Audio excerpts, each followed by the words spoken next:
Tapi tidak mungkin 58 suara itu sepenuhnya suara najis. Saya percaya sebagian besar dari suara itu adalah genuine. Memang rakyat Indonesia masih mau jalan pembangunan ala Jokowi. Anda suka atau tidak, itulah faktanya. Anda harus terima.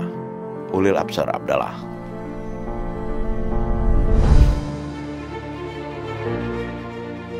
Jumlah suara masuk di real count KPU pertanggal 26 Februari pukul 11 WIB sudah mencapai 77,09%.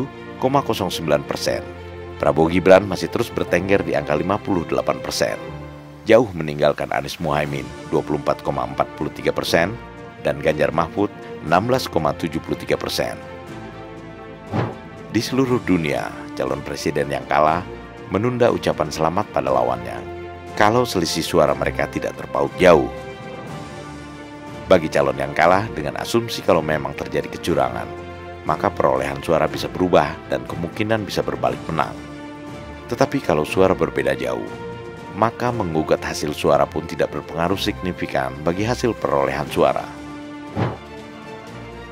Selisih suara yang cukup besar ini, bahkan jika suara Anies Muhaimin dan Ganjar Mahfud dijumlahkan, tetap tidak bisa mengungguli suara Prabowo Gibran.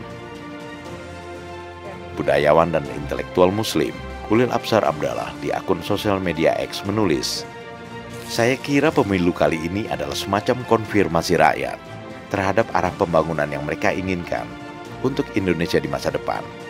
Suara 58% bagi Prabowo itu bukan angka kecil. Anda boleh mengelak dengan menuduh itu suara curang. Silahkan. Tapi tidak mungkin 58% suara itu sepenuhnya suara najis. Saya percaya sebagian besar dari suara itu adalah genuine. Memang rakyat Indonesia masih mau jalan pembangunan ala Jokowi. Anda suka atau tidak, itulah faktanya. Anda harus terima." Menurut Ulil, jikapun ada kecurangan atau suara najis, dan dalam setiap pemilu selalu ada tuduhan kecurangan, maka suara najis itu tidak signifikan dan tidak dapat membatalkan perolehan suara Prabowo Gibran yang cukup besar itu. Dalam konteks tulisan Ulil itu, Burhan Muhtadi, Direktur Eksekutif Indikator Politik Indonesia, dan juga pengamat politik mensinyalir keengganan Anies dan Ganjar mengakui kekalahan real count KPU lebih pada hitung-hitungan politis.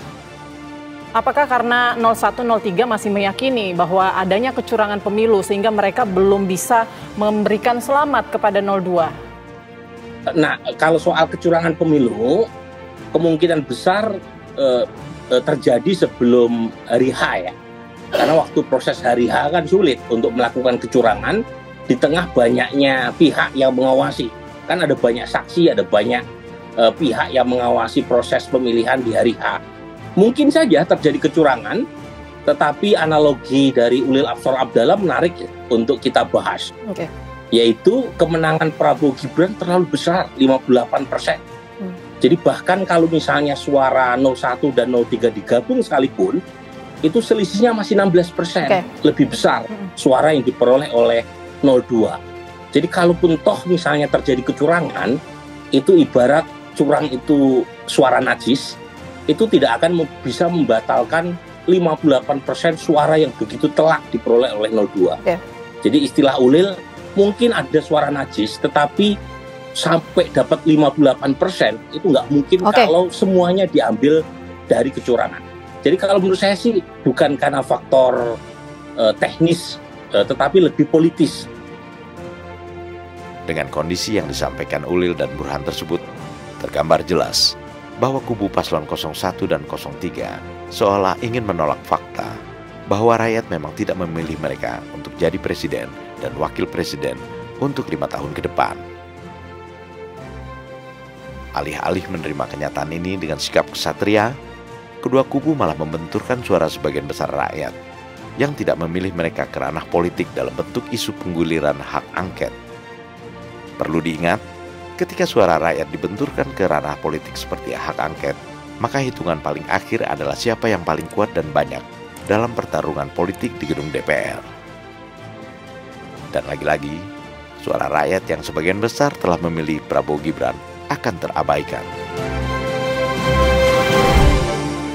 Prabowo Gibran, Man of Our Time.